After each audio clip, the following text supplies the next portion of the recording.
गंजाम जिला कविसूर्यनगर स्वास्थ्य केन्द्र बैठक गृह में रोगी कल्याण समिति बैठक अनुष्ठित हो स्वास्थ्य केन्द्र स्वास्थ्य अधिकारी सुशांत कुमार अध्यक्षतार मुख्य अतिथि भाव कविसूर्यनगर विधायक प्रताप चंद्र नायक, सीडीपीओ बीणापाणी मिश्र, बीईओ अभिमन्यु साहू, बीपीएम सुनील कुमार पंडा मंचासीन अतिथि थिले।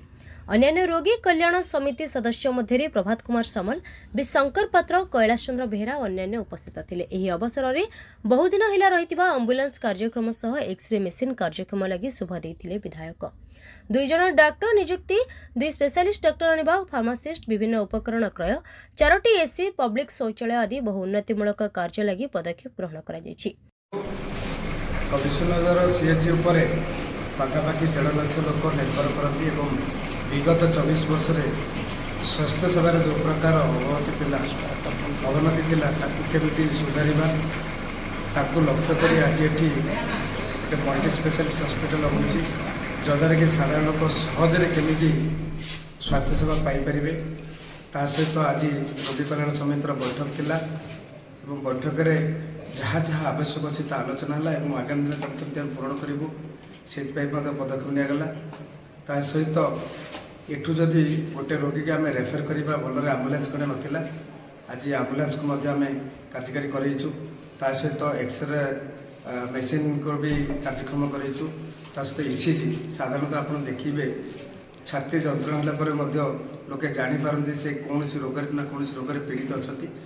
ताकू केमती दूर करवा एवं साधारणतः जो गाँ गहली जनसाधारण स्थिति से केमती अधिकार अधिका स्वास्थ्य सेवा जोगाइबा आमर लक्ष्य एवं आगामी दिन में जो डॉक्टर अभाव अच्छी अन्य स्टाफ अभाव अच्छी ताकू सरकार पूरण करने चिंता कर एप्रिल मसरे पाखापाखि सारा ओडिशा रे 5000 डॉक्टर एपट दिज्व तेणुक आम मूल लक्ष्य है लोक साधारण लोक सेवा देव। आज गोष्ठी स्वास्थ्य केन्द्र कविसूर्यनगर रे आमर जन आरोग्य समितिर जीपी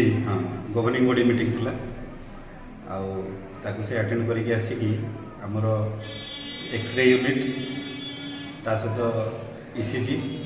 एवं आमर आम्बुलेंस जोटा आमर डेड बॉडी कैरियर जोटा थिला ताकू इमरजेंसी पर्पज रे भी यूज करा जाई परिबो मल्टीपर्पज आम्बुलेंस हिसाब से यूज करा जाई परिबो। नुआ गाड़ी गोटे थिला 2 वर्ष धरी यूटिलाइज हो नथला ताकू भी आज फंक्शनल करा गला। तो मुख्य काम है से एक्सरे यूनिट और आमर आम्बुलेंस जोटा मल्टीपर्पज व्हीकल ये 3टा से आज कार्यक्रम कले ता सहित जीबी मीटिंग रे आरकेएस जीबी मीटिंग बा जन आरोग्य समिति जीबी मीटिंग रे अलग सब आमर डिस्कसन है जमती कि आमर जेहेतु एबे खरा दिन आसुची एसी आमर निहाती दरकार हो सब जगह अंशुघात प्रकोष्ठ तो आमर अच्छी एसी कार्यक्रम अच्छी ता सहित गोटे नुआ प्रपोजाल आम देचु जे आमर पेसेंट वेटिंग स्पेस जोटा अच्छी रोगी जो प्रतीक्षा कर